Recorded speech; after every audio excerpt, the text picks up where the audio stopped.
जय हिंद बच्चों, my self Soni Srivastava. आज मैं आपको माई चाइल्डहुड चैप्टर जो कि बी हाइव बुक से लिया गया है, जिसके writer doctor APJ Abdul Kalam हैं, उनकी एक autobiography the wings of fire से लिया गया है, उसका एक पार्ट है। तो first of all we introduce the doctor APJ Abdul Kalam. He is our 11th President of India and he is the Missile Man of India. वह एक बहुत बड़े साइंटिस्ट थे। अब मैं आपको उनके पेरेंट्स के बारे में बताती हूँ। His father name is Jainulabdeen. His father is very hard working. उनके पिता के पास बहुत ज़्यादा ना ही पैसे थे और ना ही वो बहुत ज़्यादा एजुकेटेड थे, लेकिन फिर भी उनकी जो पर्सनैलिटी थी, उनका व्यक्तित्व था, बहुत प्रभावितपूर्ण था, दूसरों को बहुत प्रभावित करने वाला था। His mother is very loving, very kindness and very self decision वाली महिला थी। उन्होंने अपने फादर एंड मदर अपने पेरेंट्स से दोनों चीज़ें सीखी। His father inherent honesty, hard working and self decision and his mother gave him kindness. Then उनका एक पैतृक घर था जो कि बोलते हैं ग्रैंडफादर का घर, जिस घर में वो रहते थे उसको एंशेंसली हाउस बोलते हैं, जो कि ब्रिक्स पक्का हाउस, जिसको हम हिंदी में पक्का हाउस बोलते हैं, जो कि ब्रिक्स से बने रहते हैं। उसके बाद जब उसमें 19वीं सेंचुरी के बने हुए ये घर थे, वहाँ पर वो अपने पेरेंट्स के साथ रहते थे। उनकी माँ का इतना काइंडनेस नेचर था कि वो बताते हैं कि जब हम लोग खाना खाने बैठते थे तो हमसे ज़्यादा परिवार के लोगों में से ज़्यादा बाहर के लोगों को फीड कराती थी, यानी बाहरी लोगों को भोजन कराती थी।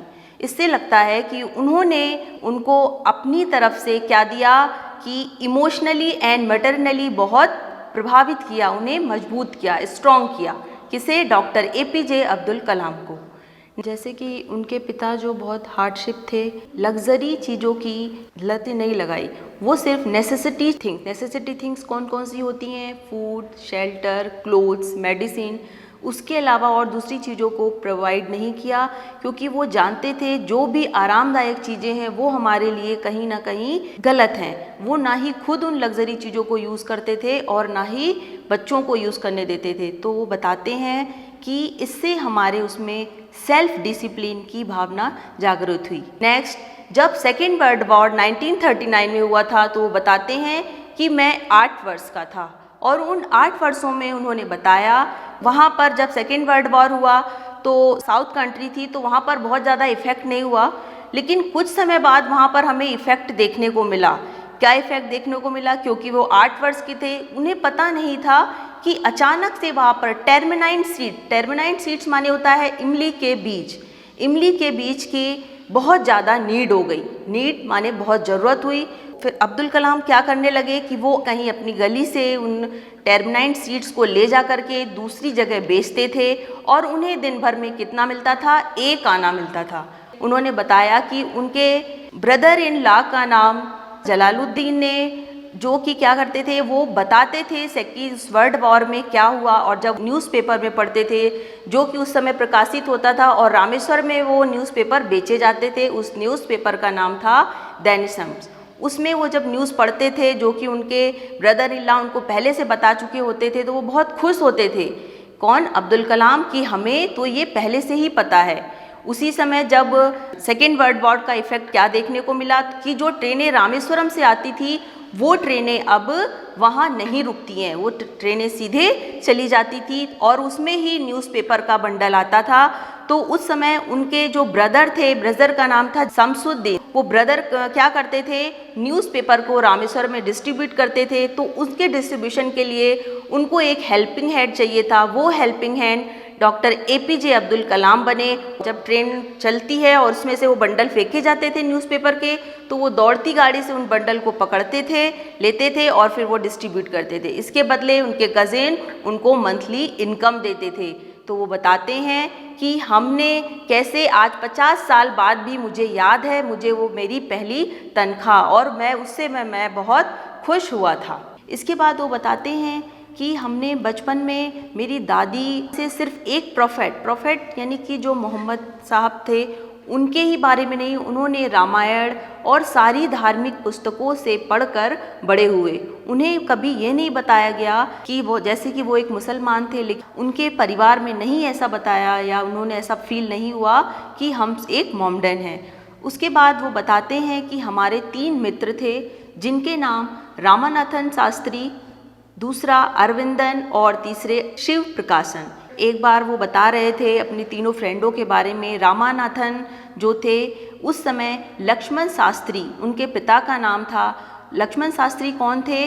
वह he is the high priest of Rameswaram temple. बाद में रामानाथ जी ने भी वही अपने पिता के काम को टेक ओवर किया और वो उसकी जगह, अपने पिता की जगह वो वहाँ पर काम करने लगे। अरविंदम ने बाद में क्या किया कि उनका काम था कि जो रिलीजियस ट्रेवल्स उनको प्रोवाइड कराना, जो लोग ट्रेवल्स करना चाहते थे अरविंदम उनको प्रोवाइड करवाती थी सारी थिंग्स का।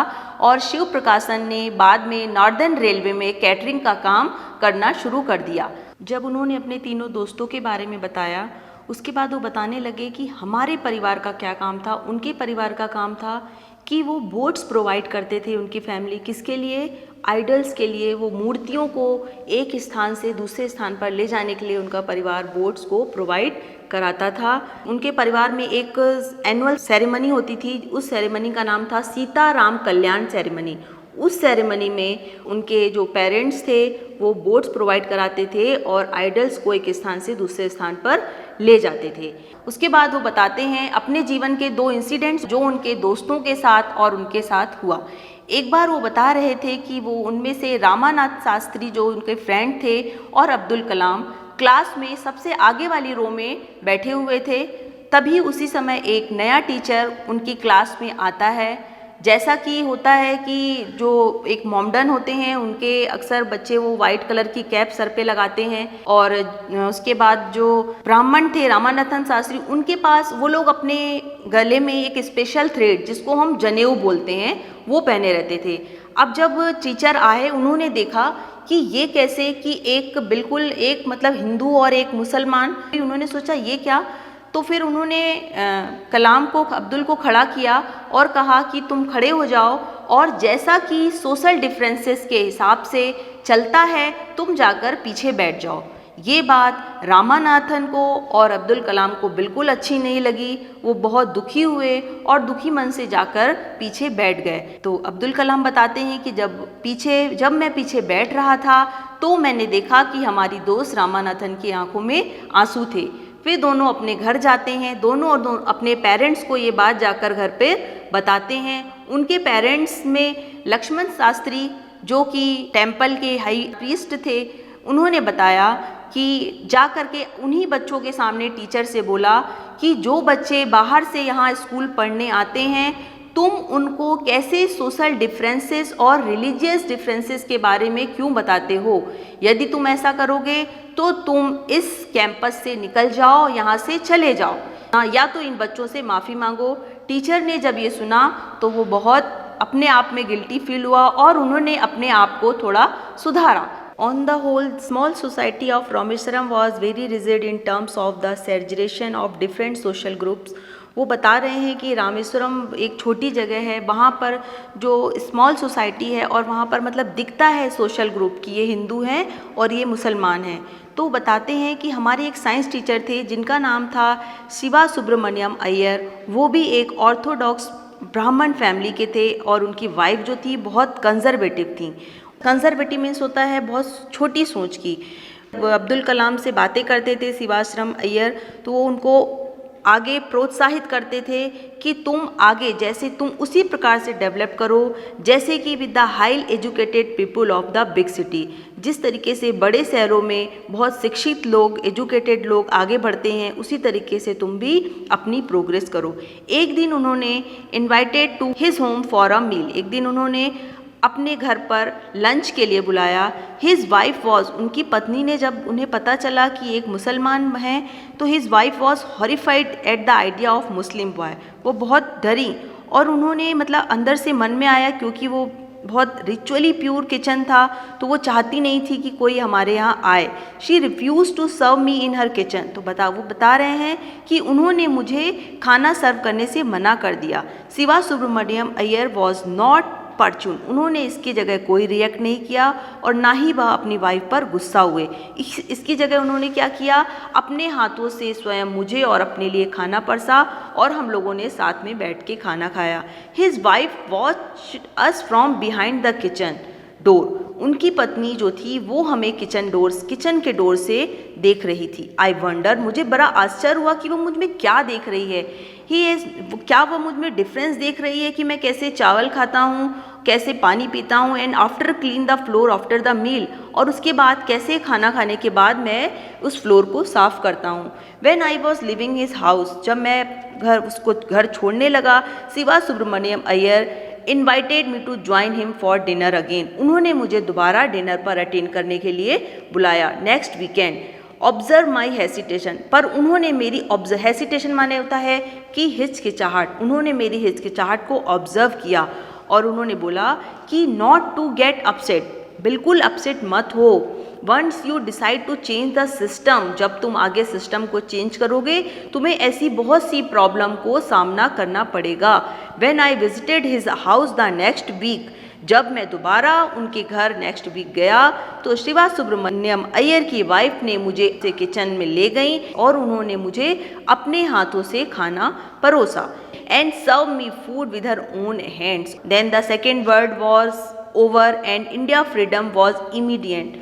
इसके बाद जब सेकेंड वर्ल्ड वॉर ख़त्म होने वाला था, India will beer their own India, Bharat जो है अपना स्वयं का इंडिया बनाना चाहता था, ऐसा गांधी जी ने कहा था। The whole country was filled with an unprecedented optimism, पूरा जो देश था वह आशावादी बनना चाहता था। I ask my father for permission to leave Rameswaram, मैंने अपने पिता से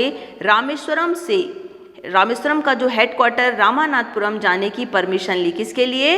फॉर एजुकेशन के लिए, कि मतलब कि वो मुझे परमिशन दे दें और मैं आगे एजुकेशन के लिए बाहर जाना चाहता था। उनके पिता यह सुनकर बहुत खुश हुए और बोलने लगे कि ये लाइनें बहुत ही इम्पॉर्टेंट हैं और एक तरीके से हमारे लिए बहुत इंस्पिरेटिव हैं कि उन्होंने कैसे अपने बेटे अब्दुल को आगे बढ़ने के लिए प्रोत्साहित किया। उन्होंने कहा कि Abdul, I know you have to go away to grow, मैं जानता हूँ कि तुम दूर तक जाओगे। And does the seagull not fly across the sun alone and without a nest, कि जैसे कि एक पक्षी खूब दूर तक जाता है, उड़ता है, ऐसा लगता है कि उसके पास विदाउट अ नेस्ट, बिना घोंसले के, जब तक वह घोंसले से नहीं निकलेगा तब तक वह उड़ना कैसे सीखेगा। उसी प्रकार से तुम्हें जाना चाहिए, जब तुम जाओगे बाहर निकलोगे तभी तो देखोगे कि यहाँ पर दूसरी जगह में क्या हो रहा है। उसके बाद ही quoted Khalil Gibran to my hesitant mother, उन्होंने बताया कि एक खलील गिब्रन एक पोएट हैं, उन पोएट ने एक योर चिल्ड्रन नाम की पोयम लिखी थी। उस पोयम में उन्होंने बताया है कि कैसे जब एक माँ, उसको पता चलता है कि हमारा बेटा अब हमसे दूर जा रहा है पढ़ने के लिए, तो वो बताते हैं कि उन्होंने अपनी वाइफ को, मतलब अपनी पत्नी को समझाया कि your children are not your children, कि तुम्हारा बच्चा अब तुम्हारा बेटा नहीं है। They are the sons and the daughter of life longing itself, वे अपने स्वयं के बच्चे हैं, वे अपने स्वयं के जीवन के बच्चे हैं। ऑल्दो, यद्यपि वे तुम्हारे उससे ही आए हैं या तुमने उनको बर्थ दिया है, फिर भी वह तुम्हारे नहीं हैं। You may give them your love, तुम उन्हें प्यार कर सकती हो, बट नॉट योर थाट्स, लेकिन तुम अपने विचारों को उन पर डाल नहीं सकती हो। तुम उन्हें प्यार कर सकती हो, तुम उन्हें बता सकती हो, लेकिन जो तुम्हारे विचार हैं तुम उनको नहीं, कि उनको वो अपने आप से जीना चाहते हैं, वो अपने थॉट्स, अपनी लाइफ को खुद अपने हिसाब से करना चाहते हैं। For they have their own thoughts, और वह क्या करना चाहते हैं? अपने स्वयं के विचारों से आगे बढ़ना चाहते हैं। यहीं पर हमारी ये स्टोरी माई चाइल्डहुड ख़त्म होती है। Doctor APJ Abdul Kalam, who is our 11th president of our India and he is the missile man of India, कि कैसे वो एक छोटे से गांव से आकर उन्होंने बड़ी जगह पर अपनी जगह बनाई और उन्होंने कैसे रिलीजियस डिफरेंसेस, सोशल डिफरेंसेस को बचपन से उन्होंने ये सब देखा, लेकिन उन्होंने अपने जीवन में इसको हावी नहीं होने दिया और वह आगे प्रोग्रेस करते चले गए। यहीं पर हमारी ये स्टोरी माई चाइल्डहुड खत्म होती है। Doctor APJ Abdul Kalam, who is our 11th president of our India and he is the missile man of India, कि कैसे वो एक छोटे से गांव से आकर उन्होंने बड़ी जगह पर अपनी जगह बनाई और उन्होंने कैसे रिलीजियस डिफरेंसेस, सोशल डिफरेंसेस को बचपन से उन्होंने ये सब देखा, लेकिन उन्होंने अपने जीवन में इसको हावी नहीं होने दिया और वह आगे प्रोग्रेस करते चले गए। धन्यवाद।